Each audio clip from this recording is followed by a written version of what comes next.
Hello అండి. అండి ఏం పేరు మీ పేరు? రంభా జోగురత్నం అండి. ఏం చేస్తుంటారమ్మా? అదే ఫ్యాక్టరీకి వెళ్తామండి. ప్రజెంట్ ఆంధ్రప్రదేశ్లో జగన్ గారి యొక్క పరిపాలన ఎలా ఉందంట? బాగానే ఉందండి. అంటే ఏమేమి పథకాలు వస్తున్నాయమ్మా?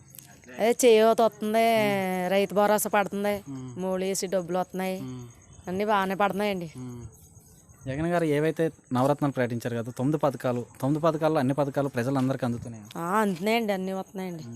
ఈ పథకాలు అయితే ఏవైతే అందిస్తున్నారో ఆ పథకాలు అందించేటప్పుడు పార్టీ పరంగా ఇస్తున్నారో లేకపోతే అర్హులైన ప్రతి ఒక్కరికి ఇస్తున్నారో? అందరికీ ఇస్తున్నారండి, పార్టీ పరం ఏం కాదు, అందరూ అందుకుంటున్నారు. అలాగే వాలంటీర్లు ఉన్నారమ్మా మీ ఊర్లో? ఉన్నారండి. వాలంటీర్ వల్ల ఎటువంటి ఉపయోగాలు ఉన్నాయి? వాళ్ళ వల్ల అన్నీ వాళ్ళ వల్లేనండి మాకు తెలుస్తున్నాయి, లేకపోతే మాకేం తెలుసు.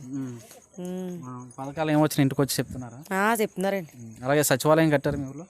సచివాలయం కట్టారండి. సచివాలయం కట్టడం వల్ల ఏమేమి పనులు అవుతున్నాయి? ఉన్నాయి కదా, స్టార్ట్ చేశారు, తెలియదండి. అలాగే మరి సచివాలయం అంటే ఇప్పుడు మీకు రైతు భరోసా కేంద్రం అది కట్టారా? కట్టారండి, కట్టారు. ఎరువులు వేస్తున్నారమ్మా? కట్టారు. అలాగే మరి ఇప్పుడు మీ ఊర్లో ఈ హౌసింగ్ కాలనీ అవి ఏమన్నా స్థలాలు అవి ఇస్తున్నా అంటున్నారు కదా? ఇచ్చారండి, ఇచ్చారు.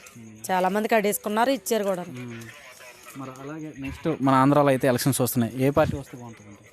మేము అయితే జగన్ అని అనుకుంటున్నామండి.